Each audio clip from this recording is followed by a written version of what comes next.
the more I realize that this new commandment, or this summary of the commandments of the Old Testament that Christ gives us in the gospel, is really hard to live.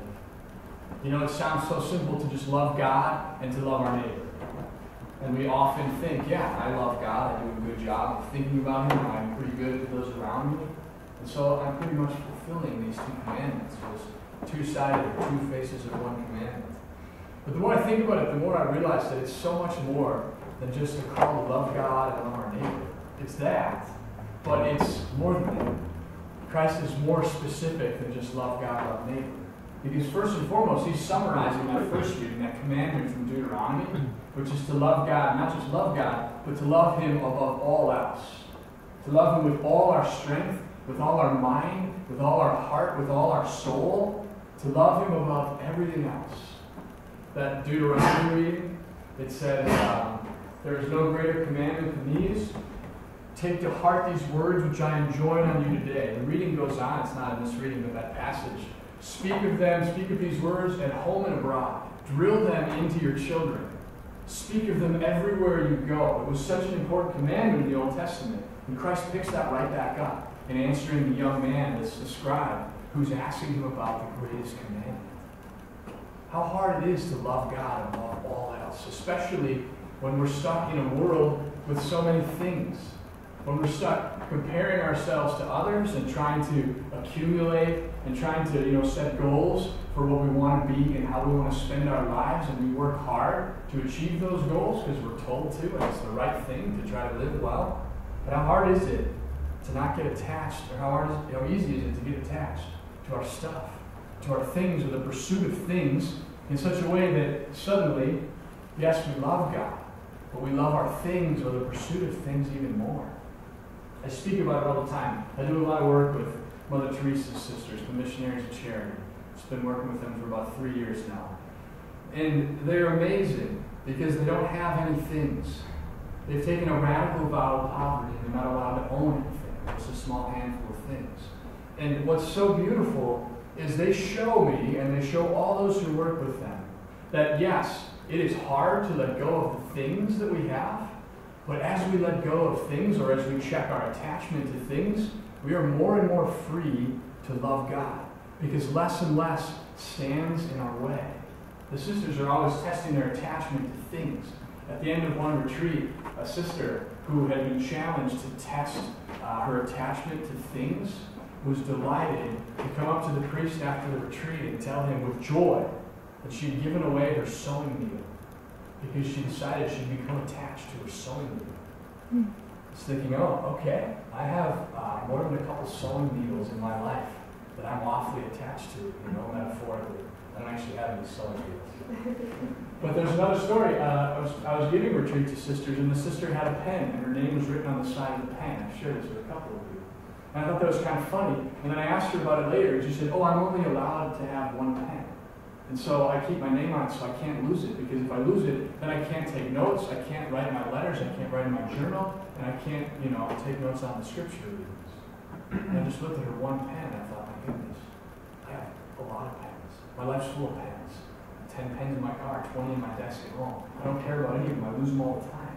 I have too many things. So the challenge for us who live in the midst of the world is not to get rid of all of our things, but to test our attachment. And to test whether or not we truly are able to love God above our things. And we ask where we put our time, our resources, our energy, and are we channeling our hearts toward the Lord? And then, from loving God, we're led to love neighbor more fully. And so it's not just love your neighbor, right? It's love your neighbor as yourself. And how much do we learn to love ourselves? How easy is it to love ourselves? To love our neighbor as ourselves is to die to ourselves in a certain way, right? It's to put our neighbor before us, or to love them as much as we love ourselves. And so whatever we'd be willing to do to make ourselves happy, we need to be willing to do to help make our neighbor happy. That's so hard. That is so hard. Because it's not the way of the world. This is not how we live our lives, or not how normal people live their lives. Well, guess what? We're not supposed to be normal people. It's always been crazy to follow Jesus, and He's always invited us to cast out further and further into the deep and to keep following Him more radically. so powerful for us, is to think about the invitation he makes to us in this, and to see that we can't live that out without the Mass. The end of that encounter between he and the scribe says, well answered, and Jesus sees the scribe has understood, and he says, you are not far from the kingdom of heaven. We are not far from the kingdom of heaven either.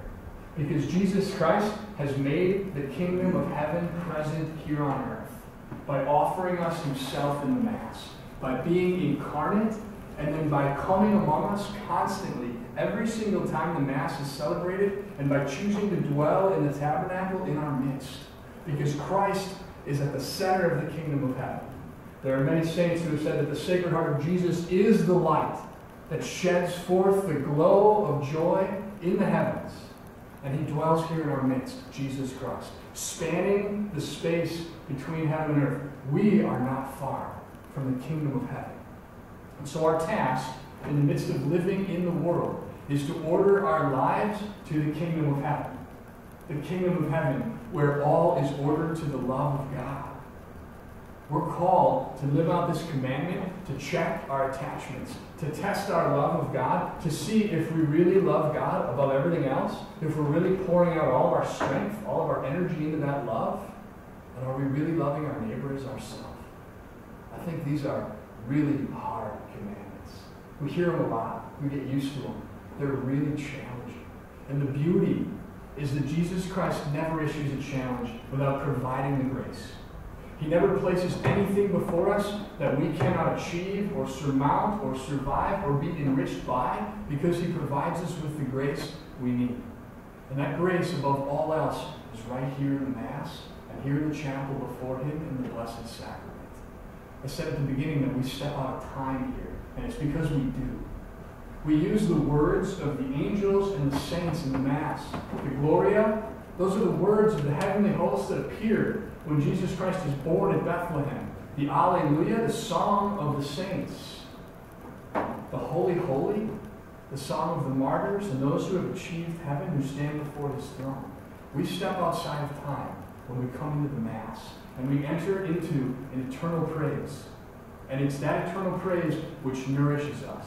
The fire of Christ's love which purifies us, and the gift of his presence which helps us to test, am I living according to these two great and challenging commandments? Our task tonight, as every time we come to the Mass, is to ask him to help us to do more. He will give the grace we need to correct those places where we love ourselves too much, to correct those places where we use others, or where we press them down, or where we fail to lift them up. By the gift of the Mass and the gift of the Eucharist, it is Jesus Christ who, by the power of his grace, will help to set our lives aright. And until we let him do so, we will always be unfulfilled. Because it is he who causes our joy, and he who leads us to the fullness of joy. And so in the gift of the Mass, we recognize that for which we long most fully, eternal communion with Jesus. And we beg him to help us love God above all else and love neighbor as self.